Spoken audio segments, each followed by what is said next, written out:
What is up, you wiener pinchers? Welcome back to the channel. I'm your stupid ass host, All American Truck Guy.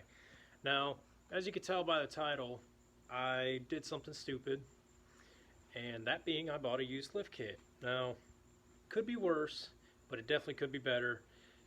And learn from my mistake, never buy a used lift kit. I was trying to save a few dollars. I mean, who doesn't want to save money? And the opportunity presented itself, so I was like, you know what, screw it, why not?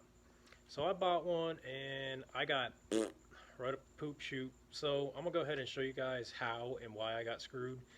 Hopefully I can still use the lift. I think I can, but I'm just gonna show you what I mean. Members, and I had to do some painting on them.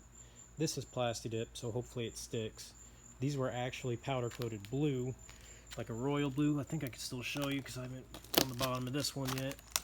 But if you look at that, that's what color the entire thing was.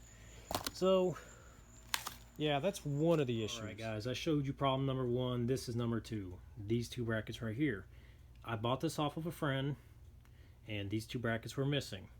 Just goes to show that you should always know what you're looking at. When I bought this, I wasn't sure if it had everything. I had a list, and I thought it did, but it was missing these two brackets. So it wasn't until after I already bought it that these were missing. But I bought this off of a friend who said he bought it from a friend. And if you are the guy who sold this lift kit to Zach, you are a piece of shit asshole, and never sell anything on Marketplace again because you are a fucking moron. So, with that being said, I had to buy these, and I bought all new hardware for it so I can install the lift, and it's going to be, this was around $140 just right here. Not to mention, it was only half the lift that I bought for the Yukon because, you know, it was a decent deal at the time, but now it's just like, yeah. So it turned out to be a crappy deal, but there's nothing I can do about it now. So that brings me to problem number three. I already ordered 3-inch coil spacers for the rear end. So that's crisis averted. At least I'll have some sort of lift in the rear end. It won't be, you know, 6 front stock rear. It'll be a mild squat, not yeehaw yee yee dog taking a shit dragging its ass like it has a worm type squat. So I'm going to go ahead and show you guys problem number three. And this is the one that concerns me the most. If you are a mechanic or if you deal with suspension and lift kits, go ahead and let me know if I can still use the lift with this. I'm almost positive I can, because when you put the ball joint in and you torque it down and blah, blah, blah, it's still snug, doesn't move, there's no play, no nothing. But yeah, if you're a mechanic or anything, let me know before I throw this lift on my truck. Now, the knuckles look nice. I painted them, repainted them with gloss black, repainted the sway bar links, painted the shocks back there. So everything looks nice, looks new. But this is what kind of concerns me. It's kind of bent out right there where the lower ball joint goes in. Now, it's still snug when you snap the ball joint in. It doesn't have any play. So I think it's still usable. I don't think it's too tarnished. But yeah, again, whoever sold Zach this lift kit, you're a fucking idiot, and you don't know how to work on stuff, and you don't know how to take stuff apart. So you have no business selling truck parts, and you have no business modifying trucks. So don't ever do it again, okay, buddy? But yeah, you can see there's not any play when you stick the ball joint in there. But it just kind of concerns me. That's all. I think it's okay. But, you know, if you're a mechanic and you know more than I do, because I'm not a professional by any means, go ahead and let me know if this is still usable. I'm pretty sure it is. But yeah, it doesn't hurt to have some reassurance from someone who knows more than I do. But that's going to be it for this video. I'll just go ahead and share my misfortune with you guys on getting fucked up the poop chute by buying a used lift kit from a friend.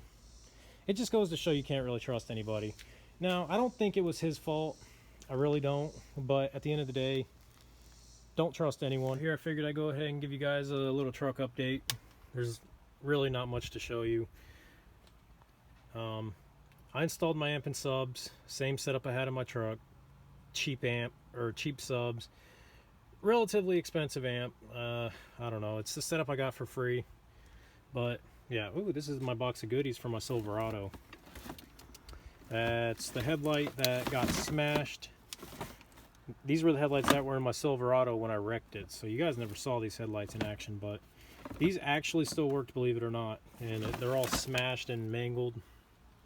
Right there, it's missing all that, but these still worked when I pulled them out of my truck. So that's pretty cool. That's my vacuum pump. I did install a new radio on this thing. I'm gonna go ahead and show you guys that. By the way, these are 1800 watt subs, and I believe that's like I don't even know. It's Club 5501. It's like a $250 amp.